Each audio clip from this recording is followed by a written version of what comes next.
عیارہ باشوری نے جس قدر آسانی سے عمر یار جیسے انسان کو اپنی عیاری کے جال میں پھنسا لیا تھا، سرخ شیطان کا سیاہ ہیرا اس کے مقدس تھیلے میں جا چکا ہے۔ اب عمر یار اپنے مقدس تھیلے میں جو بھی خزانہ ڈالے گا وہ سب اس تھیلے سے غائب ہو کر زرغاز جادوگر کے پاس پہنچ جائیں گے، اور عمر یار کے پاس ایک کوڑی بھی باقی نہیں بچے گی۔ لڑکی نے گراہٹ برے انداز میں کہا جو زرغاز جادوگر کی جادوئی طاقت باشوری تھی۔ اس نے ایک نوجوان اور خوبصورت لڑکی کا روپ دھار رکھا تھا اور اس نے ہی وہاں ہیرے گرائے تھے تاکہ انہیں دیکھ کر عمر یار لالچ میں آ جائے اور وہاں گرے ہوئے تمام ہیرے اٹھا کر اپنی زنبیل میں ڈال لے۔ ان ہیروں میں سیاہ رنگ کا وہ ہیرا بھی شامل تھا جو زرغاز جادوگر سرخ شیطان کے بت کے سر سے اتار کر لایا تھا۔ عمر یار نے لالچ میں آ کر دوسرے ہیروں کے ساتھ وہ شیطانی ہیرا بھی اپنی زنبیل میں ڈال لیا تھا، جس کی وجہ سے اب اس کی ساری دولت اور خزانہ طلسم سے حاصل ہونے والی دولت بھی غائب ہو سکتی تھی، اور جس کے غائب ہونے کا عمر یار کو پتہ بھی نہ چلتا، اور جب عمر یار کو پتہ چلتا تو اس وقت تک اس کی زنبیل سے اس کے تمام خزانے غائب ہو چکے تھے۔ اس وقت سیاہ ہیرے کی وجہ سے عمر یار پر اس قدر سخت اور کڑا وقت آنے والا تھا جس کے بارے میں جب اسے پتہ چلتا تو وہ یقینی طور پر اپنے سر کے بال نوچنے پر مجبور ہو جاتا۔ باشوری کچھ دیر عمرو کی جانب طنز بری نظروں سے دیکھتی رہی، پھر وہ اچانک سایہ بنی اور پھر سایہ آہستہ آہستہ وہاں سے غائب ہوتا چلا گیا۔ باشوری کے وہاں سے غائب ہوتے ہی عمر یار کے ہاتھ میں موجود گھونگے بابا کی دی ہوئی سرخ نگینے والی انگوٹھی کا چمکنا بھی ختم ہو گیا اور اس کا نیلا ہوتا ہوا رنگ بھی بحال ہو کر پہلے جیسا سرخ ہو گیا۔ عمر یار کافی دیر تک وہیں پڑا سوتا رہا، پھر جب وہ اٹھا تو شام ہونے والی تھی۔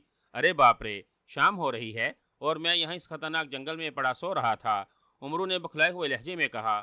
چونکہ گھنے جنگلوں میں شام ہوتے ہی اندھیرا ہونا شروع ہو جاتا ہے، اس لیے عمرو فوراً گھبرا کر اٹھ کھڑا ہوا تھا۔ اس جنگل میں خطرناک درندے تو نہیں تھے، لیکن زہریلے سانپوں اور زہریلے حشرات الارض کی وہاں کوئی کمی نہیں تھی جو رات کے وقت نکلتے تھے اور وہاں موجود انسانوں اور جانوروں کے لیے شدید خطرے کا باعث بن سکتے تھے۔ اس لیے ان جنگلوں میں جانوروں کی تعداد بھی کم تھی اور رات کے وقت کوئی انسان بھی وہاں ٹھہرنا پسند نہیں کرتا۔ عمرو چند لمحے سوچتا رہا، پھر اس نے زنبیل سے اڑن قالین نکالا اور اسے زمین پر بچھا کر اس پر آ کر بیٹھ گیا۔ اڑن قالین پر بیٹھتے ہی اس نے ایک بار پھر زنبیل میں ہاتھ ڈالا اور گھونگے بابا کا دیا ہوا نیلا موتی نکال لیا۔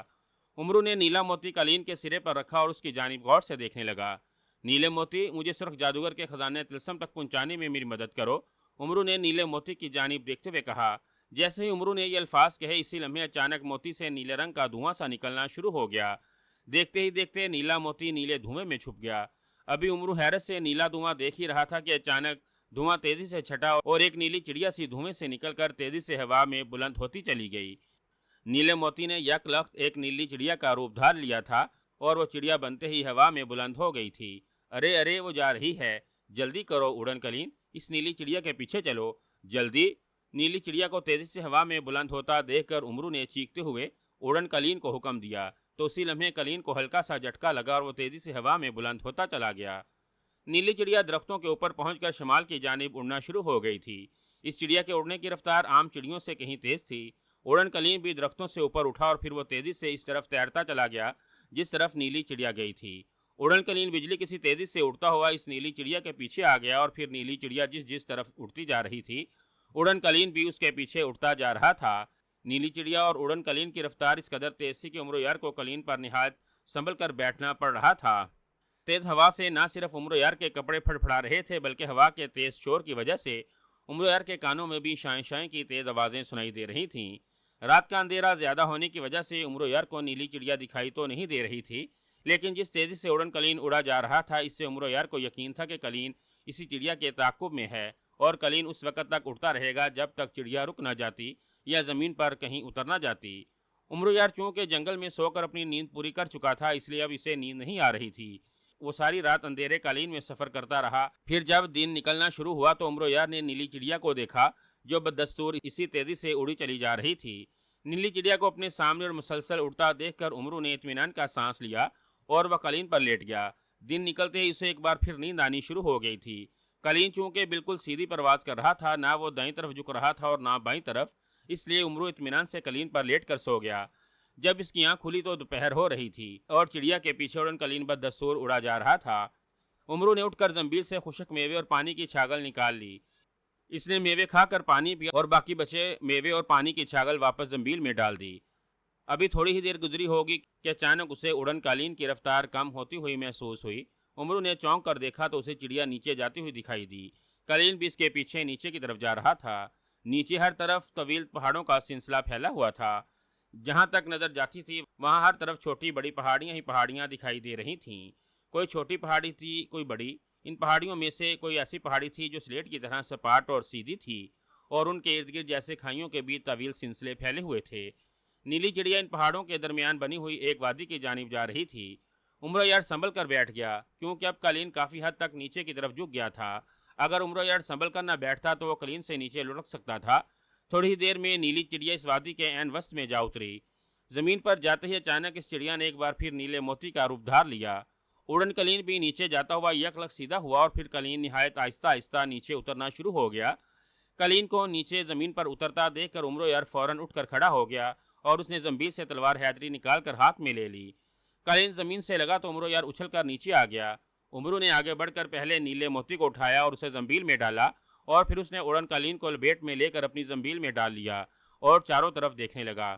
وادی میں گہری خاموشی چھائی ہوئی تھی۔ وہاں عمرو یار کے سوا کوئی زیرو دکھائی نہیں دے رہی تھی۔ بڑی خاموش اور ویران وادی ہے، کیا خزانہ طلسم اس وادی میں کہیں موجود ہے؟ عمرو نے بڑبڑاتے ہوئے کہا۔ وہ چاروں طرف دیکھ رہا تھا، مگر اسے وہاں کھلے میدان اور دور تک نظر آنے والی پہاڑیوں کے سوا کچھ اور دکھائی نہ دے رہا تھا۔ میں کس طرف جاؤں؟ خزانہ طلسم میں داخل ہونے کا راستہ کہاں ہوگا؟ عمرو نے پریشانی کے عالم میں بڑبڑاتے ہوئے کہا۔ وہ کچھ دیر سوچتا رہا، پھر اس نے زنبیل کا منہ کھولا۔ محافظ بونے۔ عمرو نے زنبیل کی طرف دیکھتے ہوئے زنبیل کے محافظ بونے کو پکارتے ہوئے کہا، تو اسی لمحے محافظ بونا زنبیل کے منہ کے پاس آ گیا اور سر اٹھا کر عمرو یار کی جانب دیکھنے لگا۔ حکم آقا۔ محافظ بونے نے زنبیل سے سر نکال کر انتہائی مودبانہ لہجے میں کہا۔ زنبیل سے باہر آؤ۔ عمرو نے حکم دیا تو محافظ بونا اچکا اور اٹھتا ہوا زنبیل سے باہر آ گیا۔ اس وادی کو دیکھو، عمرو نے کہا۔ دیکھ رہا ہوں آقا، بڑی خاموش اور ویران سی وادی ہے۔ محافظ بونے نے مزاحیہ لہجے میں کہا۔ یہ تو میں بھی جانتا ہوں احمق، یہ بتاؤ اس وادی کا نام کیا ہے اور یہ دنیا کے کس کونے میں ہے؟ عمرو نے کہا۔ یہ سیاہ وادی کے نام سے مشہور ہے آقا، اور یہ دنیا کے انتہائی سرے پر موجود ہے، جس کے ارد گرد ہزاروں میل تک کوئی انسانی آبادی نہیں۔ محافظ بونے نے جواب دیا۔ کیا تم جانتے ہو کہ میں یہاں کیوں آیا ہوں؟ عمرو نے اس کی جانب غور سے دیکھتے ہوئے پوچھا۔ نہیں آقا، میں محافظ بونا ہوں، نجومی نہیں، جو خود ہی جان لوں گا کہ آپ یہاں کیوں آئے ہیں۔ میں تو کہتا ہوں کہ آپ خود ہی بتا دیں کہ آپ یہاں کیوں آئے ہیں۔ محافظ بونے نے جیسے جان بوجھ کر عمرو کو تنگ کرنے والے انداز میں کہا۔ او نہیں، میں یہاں جک مارنے کے لیے آیا ہوں، سمجھے تم؟ عمرو نے جلاہٹ بھرے لہجے میں کہا۔ اچھی بات ہے، کبھی کبھی صحت کے لیے جھک مارنا بھی اچھا ہوتا ہے، محافظ بونے نے اسی انداز میں جواب دیا تو عمرو سے گور کر رہ گیا۔ میں سنجیدہ ہوں محافظ بونے، عمرو نے غصیلے لہجے میں کہا۔ تو میں نے کب کہا ہے آقا کہ آپ رنجیدہ ہیں؟ محافظ بونے نے بددستور شرارتی لہجے میں کہا۔ او نہیں، لگتا ہے تم پر اس وقت مذاق کرنے کا بت سوار ہے، عمرو نے برا سا منہ بنا کر کہا۔ بھوت میرے سر پر تو سوار نہیں ہے، البتہ ایک بھوت آپ کے کب میں موجود ہے، ذرا پلٹ کر اس کی طرف دیکھ لیں، محافظ بونے نے کہا تو عمرو بکھلا کر تیزی سے پلٹا اور دوسرے لمحے وہ بری طرح سے اچھل پڑا۔ اس کے پیچھے ایک لمبا تڑنگا سرخ رنگ کا انسانی ہیولا کھڑا تھا۔ ہیولا سرخ رنگ میں رنگا ہوا تھا، لیکن اس کے باوجود اس کے آر پار آسانی سے دیکھا جا سکتا تھا۔ ہیولے کا نہ تو چہرہ دکھائی دے رہا تھا اور نہ اس کا جسم واضح تھا، مگر اس کا سر اور اس کے ہاتھ پاؤں صاف دکھائی دے رہے تھے۔ وہ عمرو یار سے کچھ فاصلے پر یوں کھڑا تھا جیسے وہ وہیں جم گیا ہو اور نہ دکھائی دینے والی نظروں سے عمرو یار کو گور رہا ہو۔ محافظ بونے نے واقعی سچ کہا تھا، وہ سرخ رنگ کا ایک بھوت ہی دکھائی دے رہا تھا۔ ابھی عمرو اس سرخ بھوت کو دیکھ ہی رہا تھا کہ اچانک اس سرخ ہیولے کے دائیں طرف ایک اور ایسا ہی ہیولا نمودار ہوا، پھر تو جیسے زمین نے سرخ ہیولوں کو اگلنا شروع کر دیا۔ عمرو یار کے دائیں بائیں آگے پیچھے سرخ ہیولے ابھرتے چلے گئے اور عمرو یار ان سرخ ہیولوں میں گرتا چلا گیا۔ زرگاہ جادوگر کے چہرے پر انتہائی فتح مندانہ مسکراہٹ پھیلی ہوئی تھی۔ اس سے چند لمحے قبل اس کی جادوئی طاقت باشوری نے بتا دیا تھا کہ اس نے کس طریقے سے عمرو یار تک سرخ شیطان کا سیاہ ہیرا پہنچا دیا ہے۔ عمرو یار نے جنگل میں ملنے والے ہیروں کے ساتھ وہ شیطانی سیاہ ہیرا بھی اپنی زنبیل میں ڈال لیا تھا۔ اب کیونکہ شیطانی سیاہ ہیرا عمرو یار کی زنبیل میں پہنچ گیا تھا، اس لیے زرگاہ جادوگر عمرو یار کی زنبیل میں موجود تمام خزانے آسانی سے حاصل کر سکتا تھا۔ باشوری کی عقل مندی پر زرگاہ جادوگر بے حد خوش ہوا تھا، جس نے عمرو یار کے سامنے جائے بغیر اس کا کام کر دیا تھا۔ جب باشوری نے آ کر اسے کامیابی کی اطلاع دی تو زرگاہ جادوگر بے حد خوش ہوا تھا اور اس نے باشوری کو تہہ خانے میں بھیج دیا تھا، جہاں اس نے اپنی جادوئی طاقتوں کی مدد سے باشوری کو بینٹ دینے کے لیے 20 صحت مند انسان قید کر رکھے تھے۔ باشوری بینٹ کا سن کر کلکاریاں مارتی ہوئی وہاں سے غائب ہو گئی تھی، اور اب زرگاہ جادوگر اپنی مسند پر بیٹھا اس بات سے خوش ہو رہا تھا کہ آخرکار سیاہ شیطانی ہیرا عمرو یار کی زنبیل میں پہنچ گیا ہے، جس کی مدد سے وہ عمرو یار کو کنگال کر سکتا تھا۔ سرخ شیطان کا دوسرا سیاہ موتی زرگاہ جادوگر کے پاس تھا، جس سے زرگاہ جادوگر نے عمر یار کی زنبیل میں جھانک کر دیکھا تھا تو اسے عمر یار کی زنبیل میں خزانوں کی بے شمار ڈھیر دکھائی دیے تھے۔ عمر یار کے پاس اتنی دولت دیکھ کر زرگاہ جادوگر حیران رہ گیا تھا۔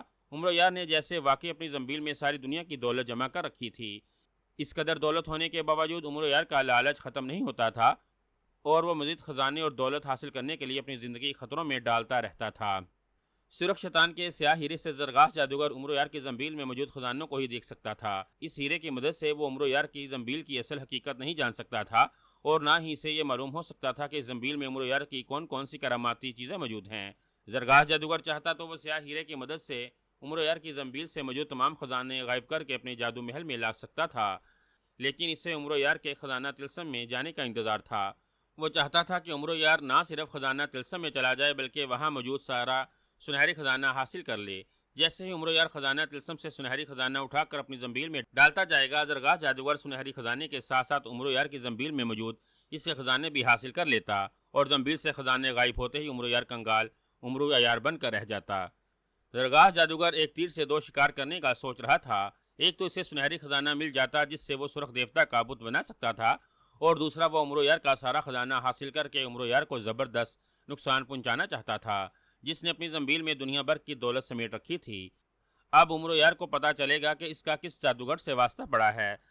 میں اس کے تمام خزانے حاصل کر کے اسے کلاش بنا دوں گا۔ میں عمر یار کے تھیلے میں اس کے لیے ایک کوڑی بھی نہیں چھوڑوں گا۔ زندگی میں پہلی بار عمر یار کے لیے یہ مہم انتہائی مہنگی ثابت ہوگی، جب وہ دنیا کا سب سے بڑا خزانہ حاصل کرے گا اور اس خزانے کے ساتھ ساتھ اسے اپنے پاس موجود خزانوں سے بھی ہمیشہ کے لیے ہاتھ دھونے پڑ جائیں گے۔ زرگاہ جادوگر نے کہکا لگا کر انتہائی مسرت بھرے انداز میں کہا۔ سرخ شیطان کا دوسرا سیاہ ہیرا اس کے ہاتھ میں تھا، جسے وہ ایک ہاتھ سے دوسرے ہاتھ میں منتقل کرتا ہوا کھیل رہا تھا۔ اس ہیرے سے تو صرف عمر یار کی زنبیل میں موجود خزانوں کو ہی دیکھ سکتا ہوں۔ مجھے اس بات کا کیسے پتا چلے گا کہ عمر یار خزانہ طلسم تک کیسے پہنچ گیا اور خزانہ طلسم میں اس کے ساتھ کیا کیا رونما ہونے والا ہے؟ عمر یار خزانہ طلسم کے خطروں کا مقابلہ کیسے کرے گا؟ اچانک زرگاہ جادوگر نے چونکتے ہوئے کہا۔ وہ چند لمحے سوچتا رہا، پھر اس نے سیاہ ہیرا اپنی جیب میں ڈالا اور مسند کے ساتھ رکھی ہوئی اپنی چھڑی اٹھا لی، جس پر اشمالہ نامی کھوپڑی لگی ہوئی تھی۔ کھوپڑی کی آنکھیں سیاہ تھیں اور اس میں کوئی چمک دکھائی نہیں دے رہی تھی۔ آنکھیں کھولو اشمالہ، زرگاہ جادوگر نے چھڑی پر لگی ہوئی کھوپڑی اپنے چہرے کے سامنے کرتے ہوئے کہا، تو اچانک کھوپڑی کی آنکھوں میں ہلکی سی چمک پیدا ہوئی اور پھر دیکھتے ہی دیکھتے کھوپڑی کی آنکھیں سرخ ہو کر اس طرح چمکنا شروع ہو گئیں جیسے ان میں موجود انگاروں نے اچانک دہکنا شروع کر دیا ہو۔ حکم آقا، کھوپڑی سے چیختی ہوئی آواز نکلی۔ میں عمر یار کو خزانہ طلسم کی طرف جاتا دیکھنا چاہتا ہوں اشمالہ، اور میں یہ بھی جاننا چاہتا ہوں کہ عمر یار خزانہ طلسم میں جا کر سرخ جادوگر کی بدرو اور اس کی جادوئی طاقتوں کا کیسے مقابلہ کرتا ہے اور کس طرح سے اس کمرے تک پہنچتا ہے جہاں سنہری خزانہ رکھا ہوا ہے۔ زرگاہ جادوگر نے کہا، اگر آپ عمر یار کو خزانہ طلسم میں جاتا دیکھنا چاہتے ہیں تو اس کے لیے آپ کو سیاہ کمرے میں جانا پڑے گا آقا۔ میں سیاہ کمرے میں ہی آپ کو وہ منظر دکھا سکتی ہوں، اشمالہ نے کہا۔ او ٹھیک ہے، چلو میں کسی سیاہ کمرے میں چلتا ہوں، زرگاہ جادوگر نے کہا۔ اس نے فوراً ایک منتر پڑھا اور دوسرے لمحے اچانک وہ مسند سمیت وہاں سے غائب ہو گیا اور ایک ایسے کمرے میں مسند سمیت نمودار ہوا جو تاریک تھا۔ اس کمرے میں زرگاہ جادوگر کے ہاتھ میں موجود چھڑی پر لگی ہوئی اشمالہ کی سرخ سرخ آنکھیں چمک رہی تھیں، جس سے کمرے میں سرخ رنگ کی مدھم روشنی پھیل گئی تھی۔ اس کمرے میں سامان نام کی کوئی چیز نہیں تھی۔ زرگاہ جادوگر کمرے کے وسط میں مسند پر بیٹھا ہوا دکھائی دے رہا تھا۔ اس کے سامنے ایک سپاٹ دیوار تھی جو سیاہی میں ڈوبی ہوئی تھی۔ یہ تاریک کمرہ ٹھیک ہے؟ زرگاہ جادوگر نے اشمالہ سے مخاطب ہو کر پوچھا۔ ہاں آقا، اب آپ میرا رخ سامنے دیوار کی جانب کر دیں۔ اندھیرے میں اشمالہ کی مخصوص آواز سنائی دی تو زرگاہ جادوگر نے کھوپڑی کا رخ دیوار کی جانب کر دیا۔ اسی لمحے اشمالہ کی آنکھوں میں تیز چمک ابھری اور اس کی آنکھوں سے سرخ شعاعیں سی نکل کر دیوار پر پڑنے لگیں۔ ان شعاؤں نے دیوار پر ایک بڑا سا پردہ بنا دیا تھا جس پر ایک پہاڑی علاقے کا منظر دکھائی دے رہا تھا۔ پہاڑیوں کے درمیان ایک بڑی سی وادی تھی جہاں ایک سوکھا سڑا ادھیڑ عمر انسان کھڑا آنکھیں پھاڑ پھاڑ کر دیکھ رہا تھا۔ اس انسان کا چہرہ کھجور جیسا دکھائی دے رہا تھا، جس کی ہلکی سی داڑھی تھی اور پتلی پتلی مونچھیں تھیں جو اس کے کاندھوں تک لہراتی ہوئی دکھائی دے رہی تھیں۔ ادھیڑ عمر کے کاندھے پر ایک بھورے رنگ کا تھیلا لٹکا ہوا تھا، اس کے ہاتھ میں ایک تلوار تھی۔ تو یہ ہے عمر یار، یہ تو بے حد سوکھا سڑا اور بڑا سا انسان ہے۔ زرگاہ جادوگر نے وادی میں کھڑے عمر یار کی جانب آنکھیں پھاڑ پھاڑ کر دیکھتے ہوئے کہا، آپ اس کے دبلے پن اور بڑے پن پر نہ جائیں آقا، اس کا دماغ بے حد تیز ہے جس میں لالچ کے ساتھ عیاری ہی عیاری بری ہوئی ہے۔ اسی عیاری کی وجہ سے ہی اب تک یہ سینکڑوں جادوگروں اور جادوگرنیوں کا شکار کر چکا ہے، اور اس سوکھے سڑے انسان سے جادوگر اور جادوگرنیاں نہیں بلکہ جن اور دیو بھی ڈرتے ہیں۔ اشمالہ نے جواب دیا، حیرت ہے، مجھے تو اس میں ایسی کوئی خوبی دکھائی نہیں دے رہی کہ اس سے جنات اور دیو بھی خوف زدہ ہوتے ہیں۔ اس میں تو مجھے جان نام کی بھی کوئی چیز دکھائی نہیں دے رہی، یہ تو میری ایک پھونک بھی برداشت نہیں کر سکتا، زرغاز جادوگر نے بڑے حقارت برے لہجے میں کہا۔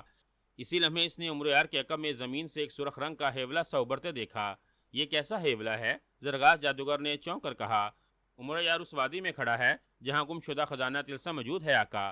یہ سرخ ہیولا اس وادی کا محافظ ہے جنہیں تلسم سے باہر سرخ جادوگر نے تعینات کر رکھا تھا۔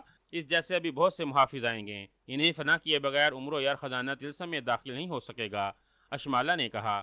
زرغاز جادوگر غور سے سرخ ہیولے کو دیکھ رہا تھا جس کا چہرہ دکھائی ہی نہیں دے رہا تھا۔ اس نے عمر یار کو اچانک چونک کر پلٹتے دیکھا، جیسے عمر یار کو اپنے پیچھے موجود اس سرخ ہیولے کا علم ہو گیا ہو۔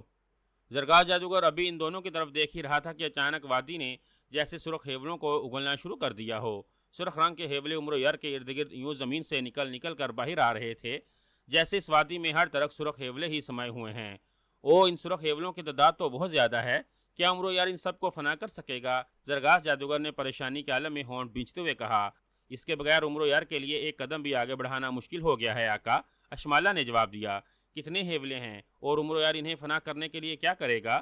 زرغاز جادوگر نے کہا۔ ان ہیولوں کی تعداد 100 ہے آقا، عمر یار انہیں کیسے فنا کرے گا یہ میرے لیے بھی بتانا مشکل ہے، کیونکہ میں عمر یار کے ذہن میں نہیں جھانک سکتی، اشمالہ نے جواب دیا۔ اسی لمحے اچانک زرغاز جادوگر نے ان سرخ ہیولوں کو آگ لگتی دیکھی۔ ہیولے جیسے آگ کے شعلوں میں تبدیل ہو گئے تھے اور آگ کی وجہ سے ان کے رنگ اور زیادہ سرخ ہوتے جا رہے تھے۔ کیا سرخ ہیولے عمر یار کو نقصان پہنچا سکتے ہیں؟ زرغاز جادوگر نے پوچھا۔ ہاں آقا، یہ آتشی ہیولے ہیں، اگر ان میں سے کوئی ایک ہیولا بھی عمر یار کو چھو گیا تو عمر یار ایک لمحے میں جل کر راکھ بن جائے گا، اشمالہ نے جواب دیا۔ او نہیں، اگر عمر یار ان سرخ محافظوں کے ہاتھوں مارا گیا تو میرا سارا کھیل خراب ہو جائے گا اور میں کبھی بھی خزانہ تلسم کا خزانہ حاصل نہیں کر سکوں گا اور نہ ہی عمر یار سے اس کے خزانے چھین کر اسے نقصان پہنچا سکوں گا، زرغاز جادوگر نے پریشانی کے عالم میں کہا۔ آقا، اگر سرخ محافظ عمر یار کو ہلاک کر دیں گے تو اس کا بھی آپ کو فائدہ ہوگا، بہت فائدہ، اشمالہ نے کہا تو زرغاز جادوگر بھی اختیار چونک پڑا۔ عمر یار کی ہلاکت سے مجھے فائدہ ہوگا؟ کیا مطلب؟ اس کے مرنے سے بلا مجھے کس طرح سے فائدہ ہو سکتا ہے؟ زرغاز جادوگر نے حیرت زدہ لہجے میں کہا۔ عمر یار خزانہ تلسم تک پہنچ چکا ہے، اگر یہ سرخ محافظوں کے ہاتھوں ہلاک ہو گیا تو اس کی جگہ آپ خود اس جگہ پہنچ جائیں گے جہاں خزانہ تلسم موجود ہے۔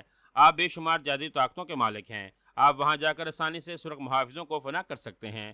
سرخ محافظوں کے فنا ہوتے ہی آپ کے سامنے خزانہ تلسم کھل جائے گا جس میں داخل ہو کر آپ خزانہ تلسم میں بھی داخل ہو جائیں گے اور وہاں بھی آپ اپنی طاقتوں کے استعمال سے نہ صرف سرخ جادوگر کی بدروح کو بلکہ خزانہ تلسم کی بدروح کو بھی فنا کر سکتے ہیں اور اس کمرے کو بھی آسانی سے تلاش کر سکتے ہیں جس میں سنہری خزانہ بھرا ہوا ہے، اشمالہ نے کہا تو زرغاز جادوگر کے چہرے پر اور زیادہ حیرت ناچنے لگی۔ اگر یہ سب میں آسانی سے کر سکتا ہوں تو پھر مجھے عمر یار سے مدد لینے کے لیے کیوں کہا گیا تھا؟ زرغاز جادوگر نے انتہائی حیرت بھرے لہجے میں کہا۔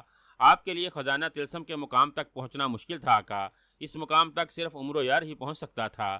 اب چونکہ عمر یار وہاں پہنچ گیا ہے اور اس کے سامنے خزانہ تلسم کے سرخ محافظ آ گئے ہیں، اس لیے آپ کو اس وقت تک انتظار کرنا ہوگا جب تک کہ عمر یار ان سرخ محافظوں کو فنا کر کے خزانہ تلسم میں داخل ہو کر طلسمات فتح کرتا ہوا سنہری خزانے تک نہیں پہنچ جاتا۔ اگر عمر یار سرخ محافظوں کے ہاتھوں ہلاک ہو جاتا ہے یا خزانہ تلسم میں داخل ہو کر کسی تلسم کا شکار ہو جاتا ہے تو اس سے آپ کو ہی فائدہ پہنچے گا، آپ کے لیے تلسم دوبارہ نہیں کھلیں گے جس کی وجہ سے آپ کے لیے سنہری خزانے تک پہنچنا اور آسان ہو جائے گا، اشمالہ نے جواب دیتے ہوئے کہا۔ اگر ایسی بات ہے تو پھر میں کیوں نہ اپنی جادوئی طاقتوں سے خود ہی عمر یار کو ہلاک کر دوں؟ وہ اس مقام پر تو پہنچ ہی گیا ہے جہاں خزانہ تلسم موجود ہے، باقی سب کام میں خود کر لوں گا، اس طرح مجھے اس بات کا اندیشہ بھی نہیں رہے گا کہ خزانے کا کچھ حصہ میرے پاس آنے سے رہ گیا ہے، زرغاز جادوگر نے کہا۔ نہیں آقا، آپ ابھی عمر یار کے خلاف کوئی قدم نہیں اٹھا سکتے، عمر یار اب خزانہ تلسم کے مقام پر موجود ہے، آپ کو اسی صورت میں ہی جا کر وہاں کامیابی مل سکتی ہے جب عمر یار ان سرخ محافظوں یا پھر خزانہ تلسم کے کسی تلسم کا شکار ہو جائے۔ اگر آپ نے ابھی اس معاملے میں مداخلت کی تو خزانہ تلسم اس علاقے سے غائب ہو جائے گا، پھر آپ اس کے بارے میں کبھی بھی نہیں جان سکیں گے کہ وہ کہاں ہے، اشمالہ نے کہا۔ بہرحال مجھے واقعی فکر کرنے کی ضرورت نہیں ہے، اگر عمر یار خزانہ تلسم میں داخل ہو کر تلسمات فتح کر کے خزانے تک پہنچ کر سنہری خزانہ حاصل کر بھی لیتا ہے تو وہ سارا خزانہ اس کے پاس نہیں رہے گا، اور اگر وہ ان تلسمات کا شکار ہو جاتا ہے تب بھی میں اس خزانے کو حاصل کر سکتا ہوں۔ اب مجھے فکر یہ ہے کہ خزانہ تلسم کا خزانہ مجھ تک کیسے پہنچتا ہے، زرغاز جادوگر نے مطمئن ہوتے ہوئے کہا۔ اس کی نظریں دیوار پر جمی ہوئی تھیں جس میں سرخ ہیولے آگ کے شعلے بنے آہستہ آہستہ قدم بڑھاتے ہوئے عمر یار کی جانب آ رہے تھے، اور انہیں اپنی طرف آتا دیکھ کر عمر یار بکھلائے ہوئے انداز میں مڑ کر چاروں طرف دیکھ رہا تھا، جیسے اس کی سمجھ میں نہ آ رہا ہو کہ وہ چاروں طرف سے آتے ہوئے آگ کے شعلوں سے خود کو کیسے بچائے۔ سرخ ہیولوں کو اچانک آگ لگ گئی اور وہ شعلوں میں تبدیل ہو گئے۔ انہیں اس طرح شعلہ بنتا دیکھ کر عمر یار بکھلا گیا اور اس کے چہرے پر بے پناہ خوف کے تاثرات نمایاں ہو گئے تھے۔ ارے باپ رے، یہ ہیولے تو آگ کے شعلوں میں تبدیل ہو گئے ہیں۔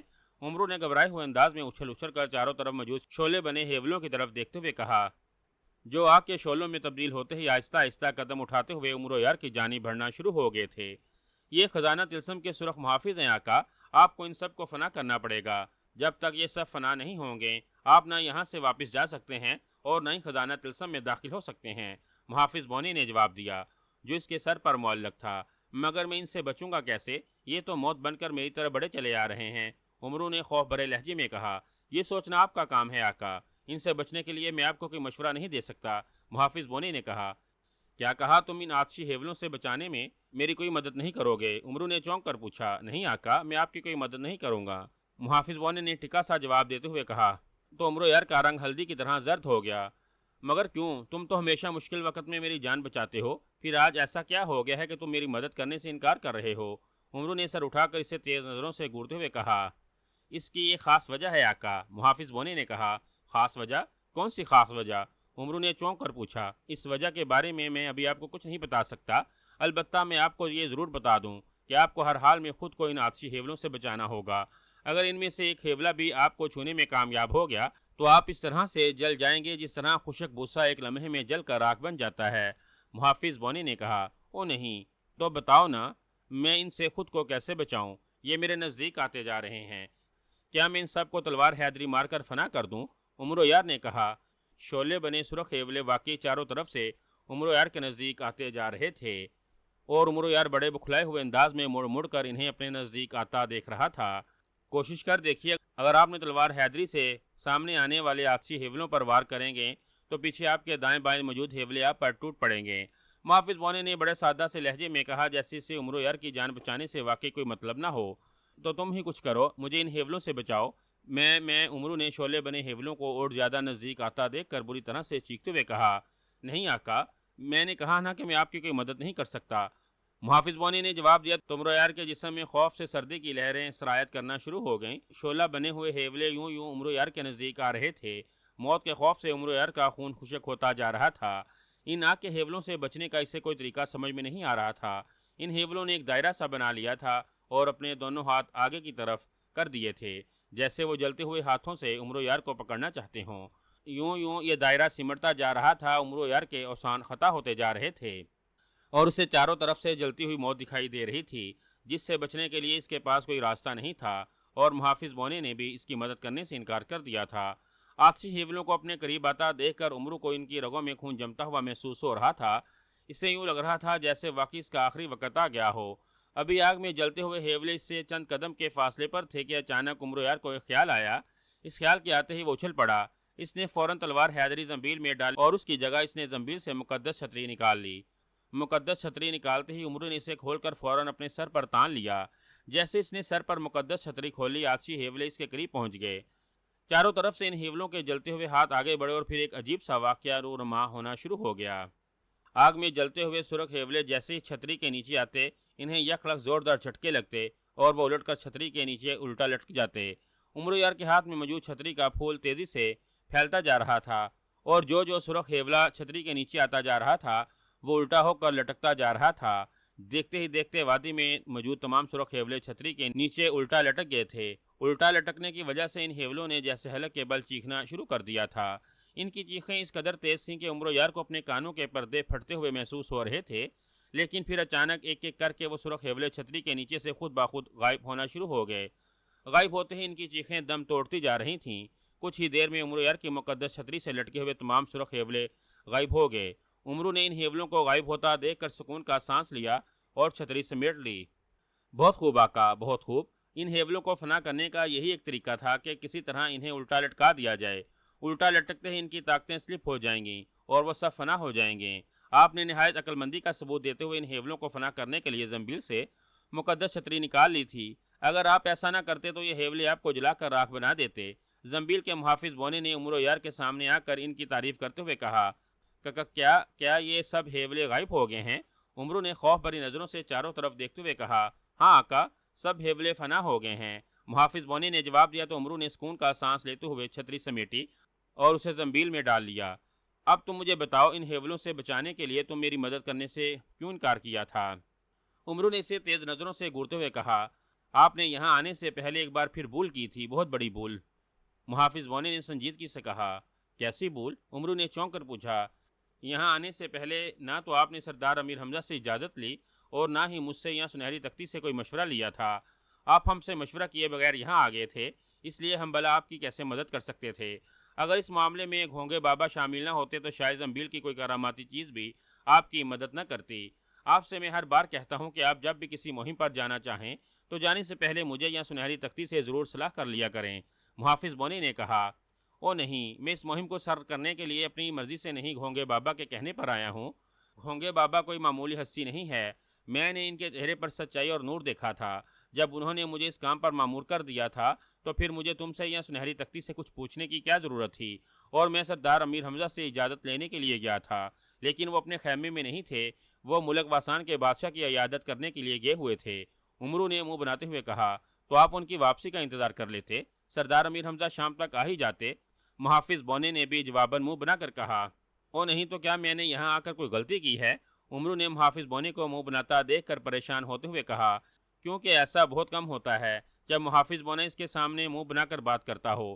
نہیں، آپ نے یہاں آ کر کوئی غلطی نہیں کی، لیکن محافظ بونا کہتے کہتے خاموش ہو گیا۔ لیکن کیا؟ عمرو نے اسے تیز نظروں سے گھورتے ہوئے کہا، لیکن یہ کہ آپ نے مجھ سے یا سنہری تختی سے مشورہ نہیں کیا اور فوراً منہ اٹھا کر یہاں چلے آئے تھے۔ اگر آپ ہم سے مشورہ کر لیتے تو آپ کو آنے والے خطروں سے آگاہ کر سکتے تھے اور ان خطروں سے بچنے کا طریقہ بھی بتا سکتے تھے۔ محافظ بونے نے کہا، کیسے خطرے؟ عمرو نے کہا، آجسی ہیولے کیا آپ کے لیے خطرہ نہیں تھے؟ اگر آپ مقدس چھتری نہ نکالتے اور وہ الٹا نہ لٹک جاتے تو آپ کا کیا حشر ہوتا؟ اگر آپ ہم سے پہلے ہی بات کر لیتے تو میں یا سنہری تختی آپ کو نہ صرف ان سرخ ہیولوں سے بچنے کا طریقہ بتا دیتے بلکہ آپ کو خزانہ طلسم کے خطرات سے بھی محفوظ رکھنے کی ترکیب بتا دیتے اور آپ کو ایک بہت بڑے نقصان سے بچا لیتے۔ محافظ بونے نے اسی طرح سے ناراض لہجے میں کہا، تو اب بتا دو، اب بتانے میں کیا حرج ہے؟ عمرو نے مسکرا کر کہا، نہیں آقا، ہر کام کا ایک وقت ہوتا ہے، وہ وقت اب گزر گیا ہے۔ اب ان خطرات سے آپ کو الگ ہی لڑنا پڑے گا اور اس بار آپ کو اپنی جان بھی خود بچانی پڑے گی۔ میں اور سنہری تختی اس معاملے میں آپ کی کوئی مدد نہیں کریں گے اور نہ ہی آپ اپنی مدد کے لیے ہمیں بلا سکتے ہیں۔ آپ اپنے نقصان کے اب خود ذمہ دار ہیں۔ گھونگے بابا کی وجہ سے آپ کو صرف اتنی رائے دی جا سکتی ہے کہ آپ ضرورت کے وقت اپنی زنبیل اور اس کی موجود کراماتی چیزیں استعمال کر سکتے ہیں۔ کب اور کس وقت آپ کو کیا استعمال کرنا ہے یہ سوچنا آپ کا کام ہے۔ رہی بات آپ کے ہونے والے بڑے نقصان کی، تو اس سے بچنے کے لیے ہم بھی آپ کی کوئی مدد نہیں کر سکیں گے۔ محافظ بونے نے دو ٹوک لہجے میں کہا تو عمر یار کی پیشانی پر بل پڑ گئے۔ یہ تم بار بار بڑے نقصان کا کیوں کہہ رہے ہو؟ کون سا بڑا نقصان ہونے والا ہے مجھے؟ عمرو نے اسے تند نظروں سے گھورتے ہوئے پوچھا۔ آپ کو خود ہی پتا چل جائے گا کہ آپ کو کون سا بڑا نقصان ہونے والا ہے۔ اب میں اس سلسلے میں آپ کو کچھ نہیں بتا سکتا، محافظ بونے نے درشت لہجے میں کہا اور عمرو نے غصے اور بیچارگی سے اپنے جبڑے بینچ لیے۔ ہو نہیں، جو ہوگا دیکھا جائے گا۔ اگر تمہیں اور سنہری تختی کو میری مدد نہیں کرنی تو نہ صحیح، مجھ سے جو ہو سکے گا میں کر لوں گا، اور میری موت کے سوا میرا بڑا نقصان اور کیا ہو سکتا ہے؟ اگر میری قسمت میں اس بار موت لکھی ہے تو میں کیا کر سکتا ہوں، کیونکہ میرا ایمان ہے کہ جو رات قبر میں آنی ہے وہ کسی بھی صورت میں ٹالی نہیں جا سکتی۔ عمرو نے کثیرے لہجے میں کہا، یہ نقصان آپ کی موت سے بھی بڑا ہے آقا، آپ سمجھ نہیں سکتے اس نقصان سے آپ۔ محافظ بونا ایک بار پھر کہتے کہتے رک گیا۔ اس نقصان سے میں کیا؟ بولو، اب خاموش کیوں ہو گئے ہو؟ جو کہنا ہے کھل کر کہو، عمرو نے تیز لہجے میں کہا۔ نہیں آقا، میں اس سے زیادہ کچھ نہیں کہہ سکتا، آپ وقت کا انتظار کریں بس، محافظ بونے نے کہا اور اس نے اچانک غوطہ لگایا اور گھڑپ سے زنبیل میں غصہ چلا گیا۔ اسے زنبیل میں واپس جاتا دیکھ کر عمرو یار کا خون کھول اٹھا، لیکن وہ اب کچھ نہیں کر سکتا تھا۔ محافظ بونا اس کی زنبیل کا محافظ تھا جو برے وقت میں اس کے بے حد کام آتا تھا، لیکن وہ اس سے ناراض ہو گیا تھا کہ خزانہ طلسم کی طرف آنے سے پہلے عمرو نے اس سے یا سنہری تختی سے کوئی مشورہ نہیں لیا تھا۔ عمرو یار کچھ دیر وہیں کھڑا غصے سے کھولتا رہا، پھر اس نے سر جھٹکا اور ایک طرف چل دیا۔ او نہیں، جو ہوگا دیکھا جائے گا۔ یہ محافظ بونا اب حد سے زیادہ خود سر ہو گیا ہے، اس سے مشورہ نہیں کیا تو نہیں کیا بس، عمرو نے جھٹکے دار لہجے میں کہا۔ ابھی وہ چند قدم آگے ہی بڑھا تھا کہ اچانک تیز گرگراہٹ کی آواز سنائی دی۔ گرگراہٹ کی آواز سن کر عمرو ٹھٹک گیا۔ اس نے گھبرائی ہوئی نظروں سے چاروں طرف دیکھا مگر وادی میں سے کچھ بھی دکھائی نہ دیا۔ وادی اسی طرح ویران تھی جیسے عمرو نے پہلے وہاں آ کر دیکھا تھا۔ گرگراہٹ کی آوازیں عمرو کو اب بھی سنائی دے رہی تھیں۔ پھر جب عمرو کو اپنے پیروں کے نیچے لرزش کا احساس ہوا تو وہ بکھلا کر زمین کی طرف دیکھنے لگا۔ اس کے پیروں کے نیچے سے زمین ہل رہی تھی اور گرگراہٹ کی آواز بھی ٹھیک اسی جگہ سے آ رہی تھی جہاں عمرو یار کھڑا تھا۔ یوں لگ رہا تھا جیسے عمرو یار کے پیروں کے نیچے زمین تیزی سے بیٹھی جا رہی ہو۔ ابھی عمرو یار زمین کی طرف دیکھ رہا تھا کہ اچانک اس کے پیروں کے نیچے سے زمین کا ایک بہت بڑا حصہ ٹوٹ گیا۔ اس سے پہلے کہ عمرو یار سنبھلتا وہ زمین کے ساتھ نیچے گرتا چلا گیا اور ماحول یک لخت عمرو یار کی تیز اور انتہائی دل خراش چیخوں سے گونج اٹھا۔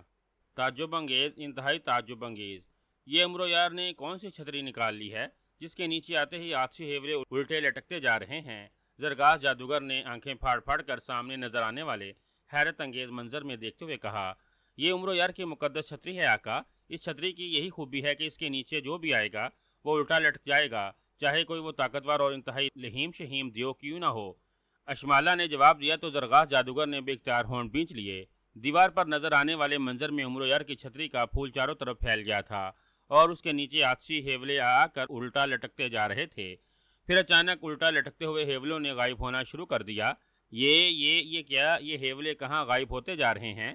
زرگاس جادوگر نے آنکھیں پھاڑتے ہوئے کہا، اب چونکہ یہ طلسم ختم ہونے والا ہے اس لیے میں اس کے بارے میں آپ کو سب کچھ بتا سکتی ہوں آقا۔ یہ طلسم بنایا اس لیے گیا تھا کہ اگر کوئی خزانہ طلسم کی تلاش میں اس وادی میں آئے گا تو اس سے چاروں طرف سے آتشی ہیولے گھیر لیں گے۔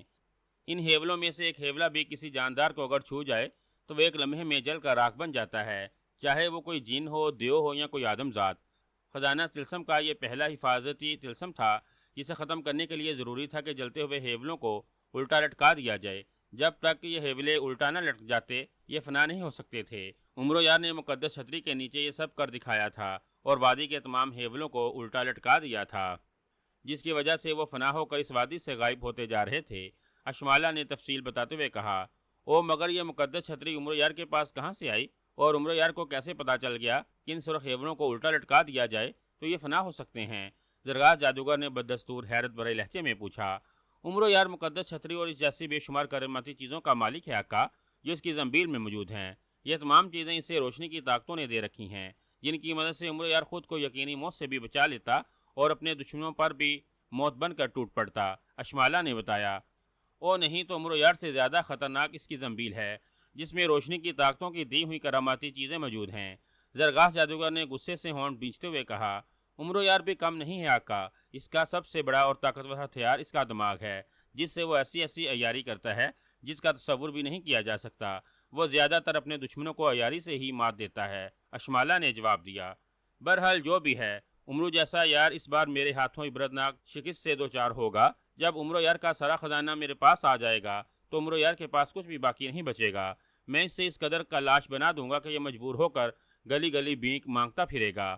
ایک بار میں سرخ دیوتا کا نائب بن جاؤں تو پھر میں عمرو یار سے اس کا آخری سہارا یہ زنبیل بھی چھین لوں گا اور اس کے پاس سوائے اس کے تن کے کپڑوں کے اور کچھ بھی نہیں رہنے دوں گا۔ اس بار عمرو یار کو پتا چلے گا کہ اس کا کس قدر طاقتور اور کس قدر خوفناک جادوگر سے پالا پڑا ہے۔